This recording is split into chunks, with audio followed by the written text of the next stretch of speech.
शुभ दिवस.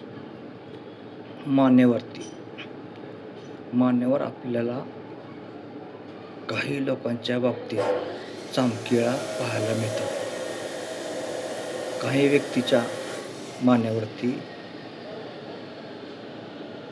1-2 चामखिळे असतात, तर काहींच्या अनेक चामखिळ्या असतात. काहींच्या लहान असतात, तर काहींच्या मोठ्या चामखिळ्या असतात. पण या चामखिळ्या होण्यामागचं प्रमुख कारण काय? तेव्हा चामखीळ होण्यामागचं प्रमुख कारण म्हटलं तर ह्यूमन पॅपिलोमा व्हायरस म्हणजेच HPV हा विषाणू हेच प्रमुख कारण आहे. याच्या प्रसारामुळे चामखीळ मानेवरती किंवा इतर शरीराच्या कुठल्याही भागावरती होण्याचं प्रमुख कारण आहे. कधी कधी काय होतं बघा, शेविंग करताना त्वचा कापली जाते, जखम होते. अशावेळी विषाणू त्वचेच्या इतर भागात पसरतो आणि त्यामुळे देखील चामखीळ होण्याची दाट शक्यता असते. रोगप्रतिकारक शक्ती कमी समजा असली तर अशा लोकांच्या बाबतीत, ज्या लोकांची रोगप्रतिकारक शक्ती ही कमी आहे, अशा व्यक्तीच्या बाबतीत मात्र चामखीळ होण्याची शक्यता दाट असते. त्यानंतर चामखीळ होण्यामागचं दुसरं कारण, पुढलं कारण म्हणजे स्विमिंग पूल, जिम, हॉटेल, पार्लरमधील सार्वजनिक व ओल्या जमिनीवर अनवाणी जर चालले तर त्याचा संसर्ग होऊन चामखीळ होत असते, लक्षात ठेवा. स्विमिंग पूल, जिम, हॉटेल, पार्लरमधील सार्वजनिक व ओल्या जमिनीवर अनवाणी चालले तर संसर्ग होऊन तिथे चामखीळ होण्याची शक्यता असते. पुढचं कारण कुठलं तर संक्रमित व्यक्तीने वापरलेले टावेल असतील, कपडे असतील, शूज किंवा मोजे असतील आणि ते वापरले तरी देखील चामखीळ होण्याची शक्यता दाट असते. हे चामखीळ होण्याची कारणे आहेत.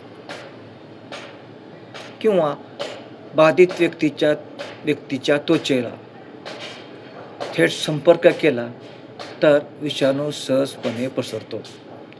बाधित व्यक्तीच्या त्वचेला थेट संपर्क जर केला तर विषाणू पसरायला वेळ लागत नाही आणि साहजिकच चामखीळ होते. तेव्हा चामखीळ होण्याचं प्रमुख कारण जर म्हटलं तर ह्यूमन पॅपिलोमा व्हायरस हा विषाणू. या विषाणूचा प्रसार झाला, हा विषाणू शरीरात पसरला तर चामखीळ होण्याची शक्यता असते.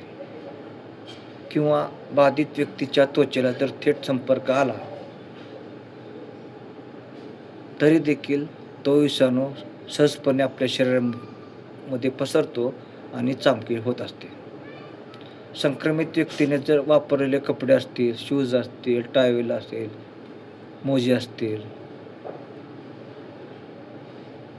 तर त्यांचे कपडे वापरले तरी देखील चामखीळ होण्याला वेळ लागत नाही.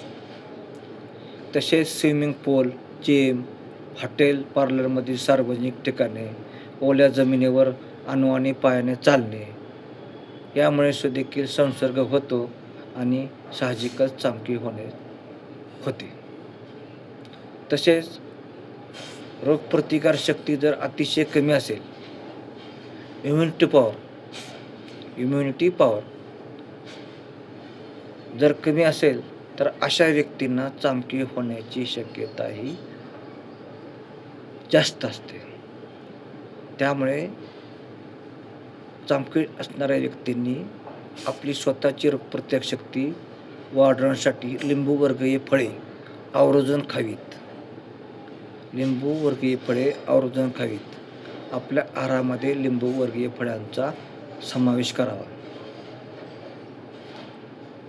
तेव्हा चामखीळ होऊ नये म्हणून आपण आपली काळजी घेणे अत्यंत गरजेचं आहे. तेव्हा चामखीळ का होते मानेवर आणि खांद्यावरती याची ही प्रमुख कारणे आहेत. तेव्हा काय करा, चामखीळ होऊ नये याची काळजी घ्या. चामखीळ होऊ नये याची काळजी घ्या. आणि व्हिडिओ आवडल्यास एक लाईक करा, नवीन असाल तर सबस्क्राईब करा आणि पुढील नवीन विषयावरील व्हिडिओ पाहण्यासाठी बेल आयकॉनला टच करा. धन्यवाद.